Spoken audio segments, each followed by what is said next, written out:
forward kontrak. Nah, jurnal pada saat dia menjual minyak adalah account receivable pada sales. Dia coba akan pertahankan nilai account receivable-nya. Oke, dia pertahankan account receivable-nya.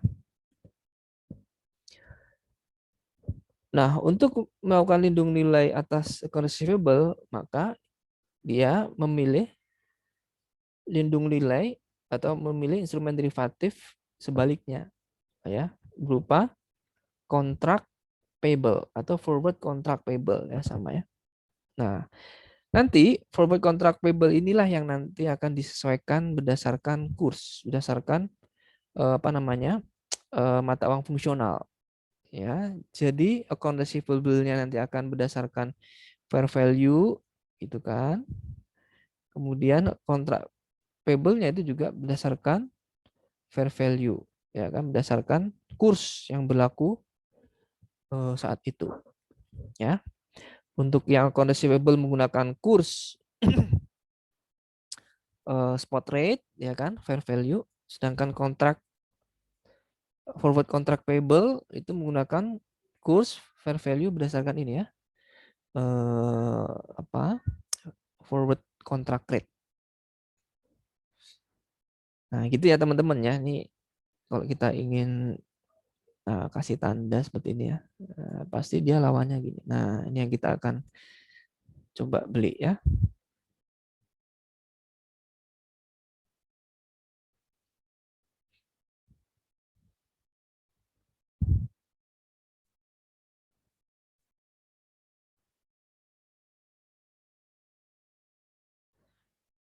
Nah, kemudian dalam menentukan rate itu yang mana? Nah, ini juga harus perlu diperhatikan ya. Yang pertama, kan ini ada, Pak, ini kok ada 30 hari futures rate, 60 hari futures rate. Ini maksudnya adalah 30 hari jatuh temponya, gitu kan, 60 hari jatuh temponya. Nah, kita pilih untuk tanggal 1 Desember itu kan masih berapa hari jatuh temponya, ya kan? Desember ke 1 Desember ke 31 30. 31 Desember ke 30 Januari 30. Jadi 60. Kita cari yang 60 hari ya. Nah, ini dia 60 hari. Oke, jadi rate-nya adalah yang 9.100. Oke. Oke, kita lihat jurnal dulu ya. Account receivable ada sales, jelas ya.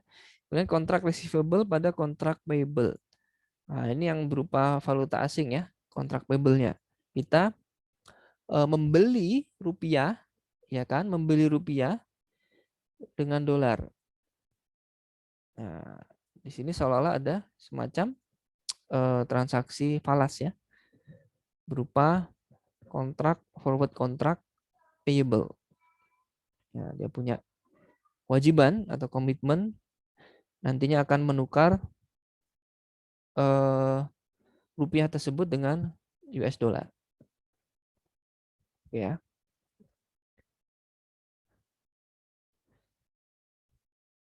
Nah, di sini sengaja saya buatkan net settlement-nya ya. Kalau untuk 1 Desember inception nggak ada ya untuk yang net settlement. Itu ini yang untuk yang gross settlement.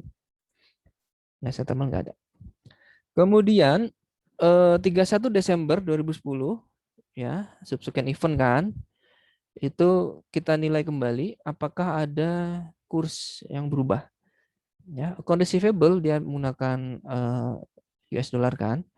Ternyata nilainya di sini 31 Desember itu 9.400, dari 9.500 jadi 9.400. Jadi kita sesuaikan, oke, loss ya. Kenapa? Karena rupiahnya di sini menguat, mengakibatkan falasnya di sini rugi. Ya, jadi di sini falasnya.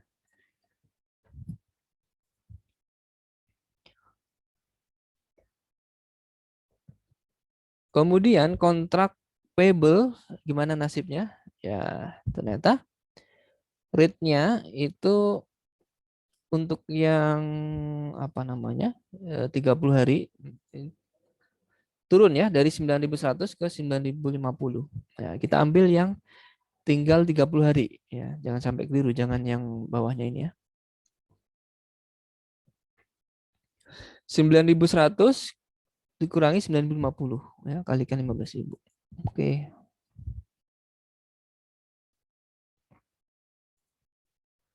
Nah, kita lihat kalau net settlement gimana? Net settlement ya, kita jurnalnya seperti ini, forward contract pada gain on forward contract. Jadi ketika rupiahnya itu kuat ya kan, karena kita posisinya adalah beli rupiah itu kan, atau kebalikannya misalkan jual dolar, kalau dolarnya menguat ya kan, atau lemah ya akan menguntungkan gitu ya. Sama aja mau sudut pandang dolar atau rupiah. Nah, dia beli nih, beli rupiah, oke. Beli rupiah berarti akan menghasilkan keuntungan bagi dia, gitu kan. Nah, langsung ambil selisihnya saja. Itu yang net settlement. Ya, kita kembali ke gross settlement. 30 Januari perusahaan tadi melunasi, menerima pelunasan, sorry ya, menerima pelunasan piutang dalam bentuk dolar ya, valuta asing. Oke, tinggal kita cek di sini ya. Tinggal kita cek kasnya diterima sebesar 139.500. Dari mana? Dari spot rate-nya berapa di sini? 9.300 betul? Ya. 9.300 dikalikan berapa utangnya? 15.000 ya. Kalikan 15, hasilnya sebesar ini ya, sama 139.500. Kemudian piutangnya kan fix ya. Karena berupa falas. 141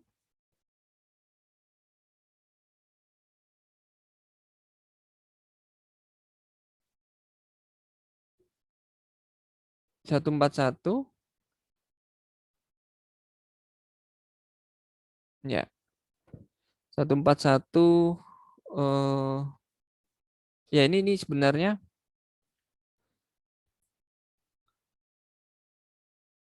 ya betul ya, ini di sini kan pelunasannya ya. Jadi rugi selisih kurs ya, piutang 141 juta, kemudian rugi selisih kursnya adalah 1,5.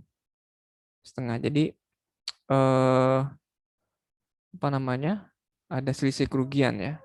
Untuk mencatat penerimaan kas dalam bentuk US dollar sebagai pelunasan piutang spot rate 9.300 ya.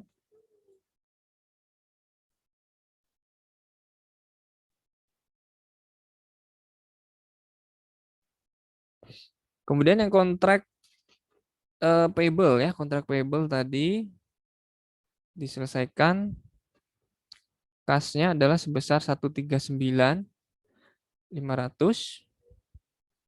ya kan. Kemudian kontrak payable-nya kalau kita hitung berapa ini ya, saldonya kita hitung sama seperti yang piutang tadi. Saldonya berapa dia? Piutangnya kan dia semakin meningkat ya. Sorry, menurun ya. Ini kan tadi 142 loss ya, 1,5 ya kan. Jadi 141 ya. Dilunasi dengan rate 93, maka ada selisih 1,5 rugi. Nah, kita lihat sebaliknya untuk yang kontrak payable juga sama. Ya kan? Yang tadinya kan berapa kontrak payable itu? 136.500 ya kan. Kemudian ini turun 750 ya, menjadi 135.750. Nah, sementara dia harus lunasi dengan spot rate 9.300. 9.300 kali eh, kali ya kontrak payable yang dengan nilai segitu berapa nih? Kontrak payable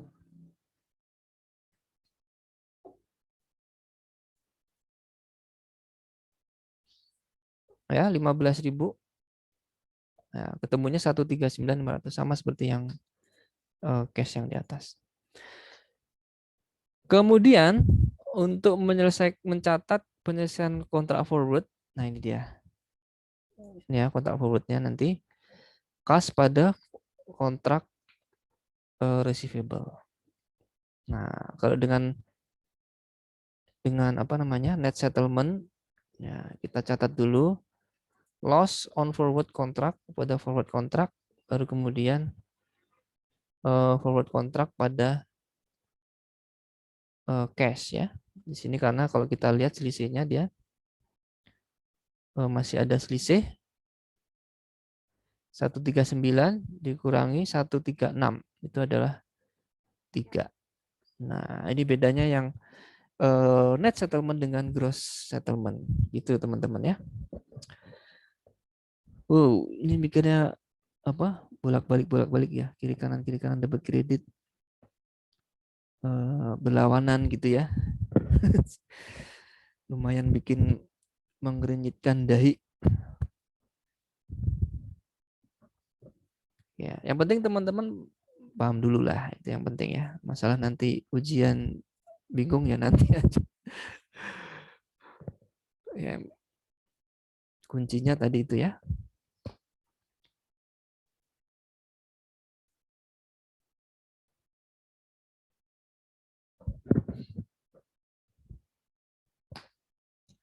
Oke, kalau kita mau overall kita cari gitu kan, untung apa enggaknya ya kita bisa langsung ya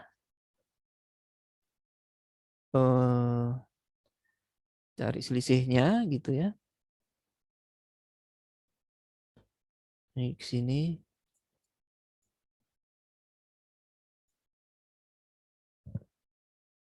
Nah, ini berapa nih selisihnya 200.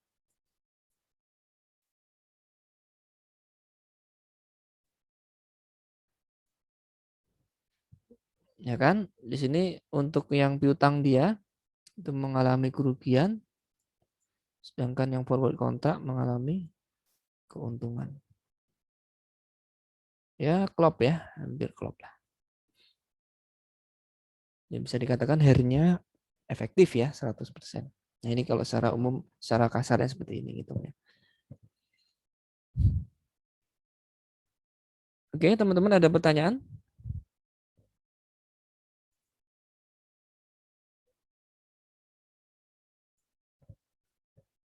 Kalau enggak kita bisa lanjutkan nih.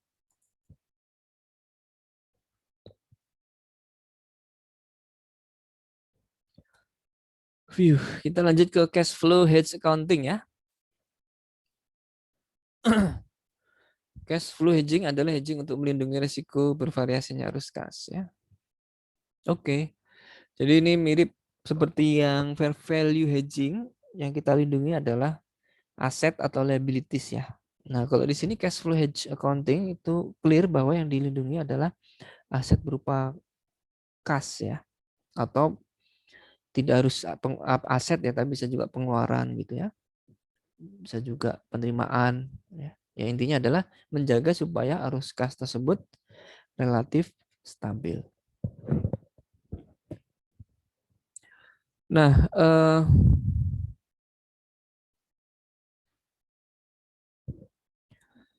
bagaimana cara mengidentifikasi ya hedge item dan hedge instrumennya? Ya, untuk akuntansinya sama.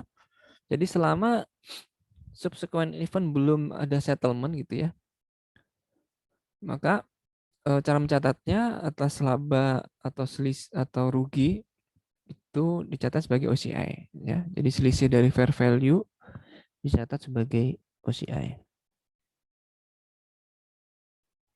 Oke, kita lihat ilustrasinya langsung ya.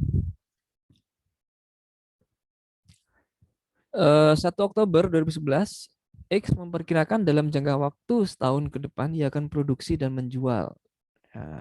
Yang produksi dan menjual. Jadi di sini cash flow tergantung dari produktivitas dari perusahaan ini. Berupa tembaga sebanyak 100.000 pound dengan cost 28.900 ya, dalam ribuan ya. Nah, dia khawatir bahwa harga tembaga tersebut turun, maka ia mengikat forward exchange kontrak untuk menjual ya tembaga tersebut dengan harga 300.